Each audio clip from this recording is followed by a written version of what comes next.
1989년 소더비 경매에서 회화 작품 인터체인지가 2,068만 달러에 판매되었습니다. 이는 그 무렵 살아있는 작가의 작품 중 경매 최고가였죠. 그리고 2015년 이 그림은 헤지펀드 매니저인 켄 그리핀에게 다시 한번 팔리게 되는데 그 가격은 3억 달러로 우리 돈으로 약 4,200억 원입니다.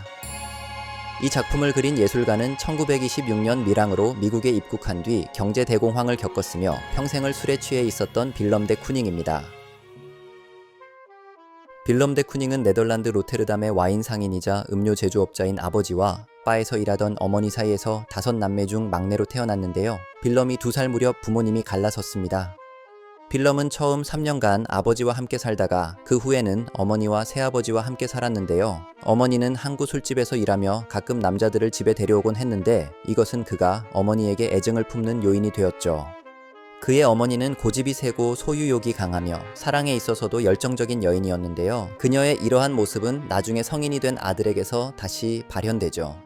유년기에 겪은 어머니와의 갈등은 그의 삶과 예술에서 여성에 대한 복합적인 이미지를 형성하는데 중요한 역할을 했다는 주장이 있습니다. 유년 시절 겪은 부모의 이혼은 그가 일찍부터 경제적 독립의 필요성을 느끼도록 만들었습니다.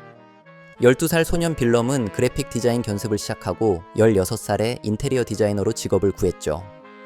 그 무렵 빌럼은 테오 반 데스버그를 중심으로 형성된 미술 그룹 데스틸의 새로운 회화로부터 영향을 받았는데요. 그룹명 데스틸은 양식이라는 뜻으로 피에트 몬드리안이 대표적인 작가로 활동했습니다.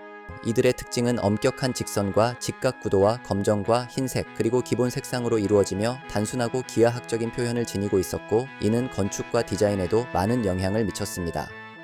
빌럼은 로테르담 미술 아카데미의 저녁 수업을 수강하며 미술을 배우기 시작했습니다. 하지만 그의 눈에 아카데미 선생들은 아직도 바르비종파에서 벗어나지 못한 것처럼 보였는데요. 훗날 예술가는 그때를 회상하며 당시에도 정말 끔찍하게 구식으로 느껴졌다고 말했죠. 학업 생활 중간에 빌럼은 벨기에로 여행을 떠났습니다. 그는 브뤼셀의 벨기에 왕립 미술 아카데미 수업을 접하고 앤트워프의 미술관들을 방문하며 다양한 작품을 직접 보게 되죠.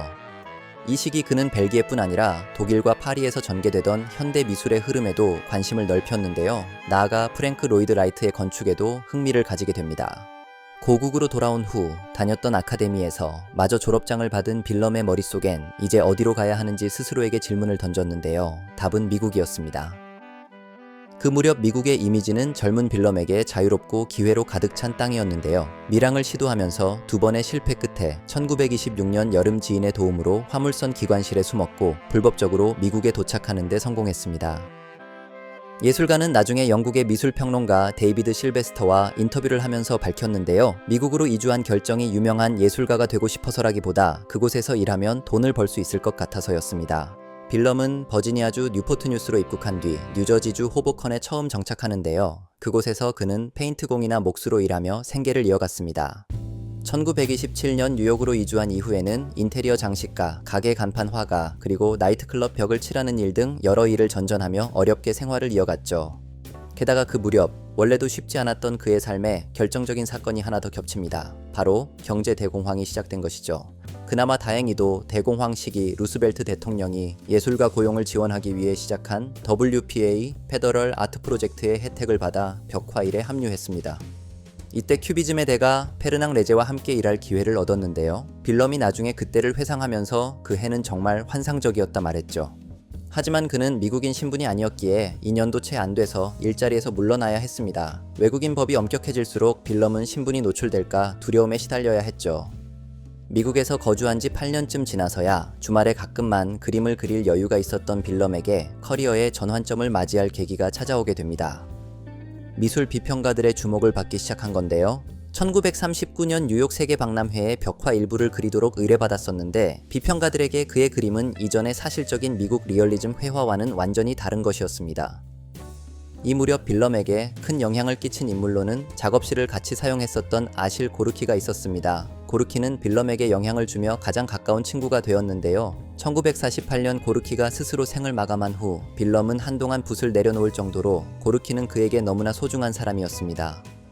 빌럼에게 또 한 명의 소중한 동료 작가로는 프렌츠 클라인이 있는데요. 빌럼보다 6살 어린 이 화가는 고르키의 흔적이 남아있던 빌럼의 작업에 새로운 영향을 끼쳤습니다. 그 무렵 클라인은 단색의 역동적인 화풍을 발전시키고 있었는데요. 클라인의 영향은 빌럼의 모노톤 그림에 나타나죠.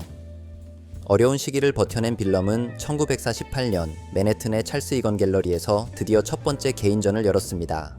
40년대 후반 빌럼 대 쿠닝은 일련의 흑백 그림들을 통해 추상 표현주의 운동의 중요한 인물로서 명성을 쌓게 되는데요. 이 단색 회화 시리즈는 빌럼의 작업이 구상 회화에서 예술가의 움직임이 느껴지는 제스처적인 표현으로 변화한 것을 보여주죠. 여러 색채를 자제하고 단색을 사용하자 빌럼의 페인팅은 더 역동적으로 보이며 화면의 가장자리까지 밀어붙이는 구성이 되었습니다. 이로 인해 그림들은 물리적인 행위를 화면에 담게 되었으며 이는 후에 불리게 될 액션 페인팅의 특성을 담고 있죠. 첫 개인 전시회 직후 평론가들의 평가는 매우 긍정적이었는데요. 상업적인 성과가 크진 않았지만 그래도 꽤 높은 금액으로 그림이 팔리기 시작했습니다. 동반자와의 만남. 오래전부터 빌럼의 작품에 깊은 감명을 받은 관객 중 예술가가 되기를 꿈꾸는 한 소녀가 있었습니다. 그녀의 이름은 일레인이며 그녀가 20살 때 미술 선생님의 소개로 34살의 빌럼을 만나게 되었습니다. 빌럼은 그녀의 멘토가 되기로 했지만 이들의 관계는 빠르게 공적인 사이를 넘게 되죠. 일레인이 빌럼을 알아가던 무렵 그는 공허한 눈을 가진 외로운 남성들을 그리곤 했는데요. 그녀는 이 잘생긴 14살 연상남에게 물었습니다. 왜 항상 남자를 그리고 그들은 왜 매번 대머리인가요? 빌럼은 대답했습니다. 나는 머리카락이 이해가 안 돼. 빌럼은 엄격하고 까다로운 선생이었습니다. 그는 소녀에게 더 정확한 실루엣과 올바른 명암을 나타낼 때까지 반복해서 그리도록 시켰고 그의 관점에서 실패한 작업이라 판단되면 무자비하게 파괴했죠. 그러나 일레인에 따르면 빌럼의 교육 방식은 그녀를 낙담시키지도 않았고 오히려 그녀가 더 노련하게 작업할 수 있도록 만들었다 하죠. 1943년 말 두 사람은 결혼까지 하는데요. 빌럼이 일레인과 함께하면서 아내는 남편의 작업에 영향을 주었던 것 같습니다. 남편은 여성을 그리기 시작했고 아내는 포즈를 취했는데요. 어둡거나 절제된 색상으로 대상을 묘사하던 그는 여성을 그리기 시작하면서 색채가 훨씬 더 밝아졌습니다. 그 후 그림들이 더 강렬하고 거칠게 변했죠. 일레인은 훗날 남편이 했던 말을 회상했습니다. 예전 나의 작업은 모두 조용하고 평온했었지. 널 만나고부터는 내 그림이 혼란스러워졌어. 이들의 결혼 생활은 말하자면 열린 결혼 생활이었는데요. 서로의 연애와 성적 관계에 대해 조용히 묵인하며 지냈죠. 일레인은 남편의 친구들 또는 지인들과 관계를 맺었고 남편 또한 다른 여성을 향한 관심이 적은 건 아니었습니다. 그가 만난 여성 중 한 명인 조안 워드는 심지어 그의 딸을 낳았죠. 그림에 대한 열정과 결혼에 대한 서로의 가치관 이해에도 불구하고 이들이 해결하기 가장 어려웠던 문제는 술이었습니다. 예술가 커플은 알코올 중독 문제로 심각한 어려움을 겪었고 결국 술은 약 15년 동안 함께했던 부부를 따로 살게 만드는 결정적인 요인이 되죠. 라이벌의 등장. 당시 로어 맨해튼에서는 현대 미술에 대한 열띤 토론과 강연이 벌어지던 장소가 있었습니다. 그곳의 이름은 더 클럽인데요. 더 클럽은 뉴욕 학파의 첫 세대를 결집한 곳으로 화가와 조각가를 포함해 무용수, 시인, 음악가 또는 작가와 미술평론가 등 다양한 예술 관련 인물들이 모이는 장소였습니다. 1942년 더 클럽에서 빌럼은 또 한 명의 술꾼인 잭슨 폴록을 만나게 됩니다. 이 두 거장은 미국 추상표 현주의 미술운동의 중심 인물로서 서로의 작업에 깊은 영향을 주고받게 되죠. 빌럼은 다혈질 성격을 지닌 잭슨 폴록과 과도하게 술을 퍼마시며 우정을 나눴으나 1940년대 말 결국 이들은 라이벌 관계로 변했습니다. 하지만 그들의 예술적 경쟁은 서로의 작업의 발전을 가져왔는데요. 폴록은 빌럼의 회화에 영향받아 그의 작품에서 색상을 점차 줄이는 방향으로 나아갔고 반면 빌럼은 폴록에게 영향받아 대형 작품에 도전했습니다. 빌럼은 제스처적인 회화 기법을 개발했지만 이는 폴록의 액션 페인팅과는 다른 것이었습니다. 40년대 중반에 제작된 핑크 엔젤스는 빌럼의 작업이 구상화에서 추상화로 변화하는 특징이 드러난 작품인데요. 제2차 세계대전의 대학살에서 영감을 받은 것으로 알려진 이 작품에서 노란 겨자색 배경과 거의 알아볼 수 없는 흐릿한 인물이 격렬하게 찢어진 듯 보입니다. 매우 영향력 있는 미술평론가 클레멘트 그린버그는 빌럼 대 쿠닝을 20세기의 가장 중요한 예술가로 보았습니다. 뉴욕 현대미술관의 창립 디렉터는 빌럼을 액션 페인팅의 주역으로 꼽았죠. 이렇게 빌럼이 1950년 베니스 비엔날레에서 미국 현대미술에 결정적인 기여를 하게 되는 것은 자연스러운 수순이었습니다. 예술가는 비엔날레를 위해 엑스커베이션을 출품했고 이 작품은 이후 시카고 미술관이 구입했죠. 한결같으려면 변해야 한다. 빌럼은 세계적 명성에도 불구하고 다시 한번 예술가적 자기의심에 빠졌습니다. 그리고 모든 회화 양식의 카테고리에서 물러났는데요. 그는 작업을 진행하면서 마치 관객을 희롱하듯 여성의 형상을 강렬하고 괴상하게 표현했죠. 1953년 시드니 제니스 갤러리에 열린 전시에서 모습을 드러낸 이 여인 작품은 당시 보수적인 미국 미술계에 스캔들을 일으켰는데요. 왜냐하면 그의 동료 예술가들이 구상미술에서 추상표현주의 회화로 열심히 이동하고 있던 반면 추상표현주의 대표 예술가는 오히려 반대로 구상화로 돌아온 걸로 보였던 거죠. 게다가 그의 그림은 마치 성적이면서도 어두운 두려움을 함축한 것처럼 보였습니다. 드러내 보이는 치아 그리고 공허한 눈을 가진 여성은 겁에 질려 보이면서도 어딘가 매료되어 보이는데요. 언론은 저속하다고 그의 작품을 비판했습니다. 빌럼을 20세기 가장 중요한 예술가로 여기던 평론가 클레멘트 그린버그는 더 이상 그를 지지하지 않았습니다. 하지만 뉴욕 현대미술관은 이 변화를 그의 작품의 진보로 받아들여 작품 여인을 구입했는데요. 일부 사람들에게는 후퇴한 스타일처럼 보였던 것이 누군가에게는 분명히 아방가르드로 보였던 거죠. 하지만 의연한 빌럼 데 쿠닝은 이런 논란에서 별다른 반응 없이 작품 활동을 이어나갔습니다. 1955년 빌럼은 아내 일레인을 떠나 예술가 조안 워드와 함께 살기 시작했습니다. 빌럼의 작품에서는 여성 모티프 대신 추상적인 풍경화로 대체되었는데요. 한결같으려면 변해야 한다. 그의 삶은 이 역설적인 규칙이 적용된 것 같죠. 그는 그림을 양식별로 나누는 것을 속임수로 여겼고 공식적으로 어떤 미술운동도 고수하지 않았는데요. 그는 영감에 따라 주제, 기법을 끊임없이 변화시켰고 실험했습니다. 이렇게 예술가는 그가 고수하는 커다란 회화의 틀 안에서 한결같이 머무르곤 하였죠. 조용한 거주. 빌럼은 50년대 후반부터 롱아일랜드의 스프링스 지역으로 거주지를 옮겼습니다. 그 당시 스프링스는 예술가들에게 인기 있는 지역이었는데요. 그곳에서 빌럼은 새롭게 시작한 것 같은 느낌을 받았다고 합니다.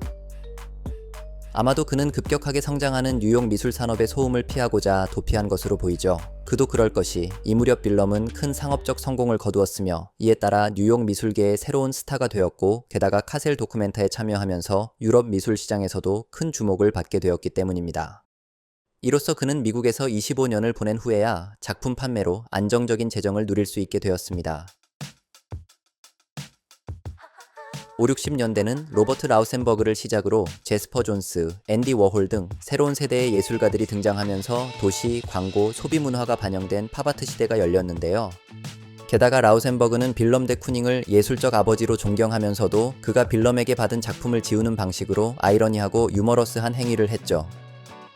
팝아트를 대표하는 젊은 작가가 당대 미국 미술의 중심에 있던 거장의 작품을 지웠다는 점에서 이 작업은 종종 그 시대 미술의 종말을 선언하는 것으로 해석되기도 합니다.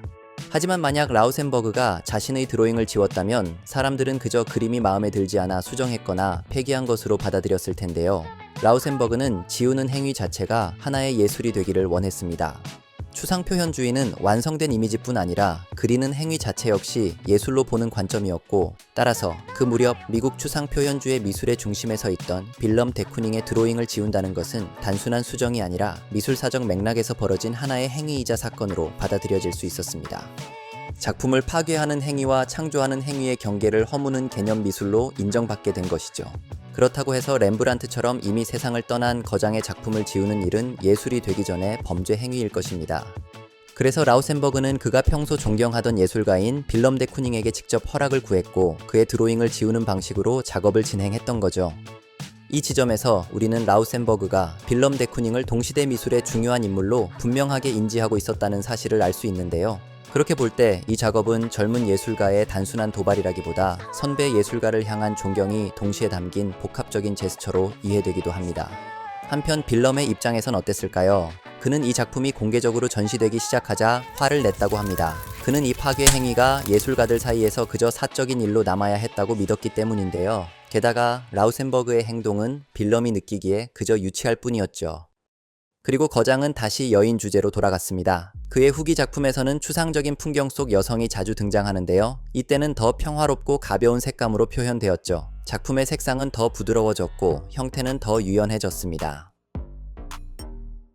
60년대 후반 뉴욕 현대미술관이 주관한 빌럼의 첫 번째 유럽 대규모 전시가 열렸는데요. 이 전시는 암스테르담 스테델릭 미술관에서도 이어졌기에 예술가는 1926년 이후 처음으로 고향인 네덜란드를 방문하게 되었습니다.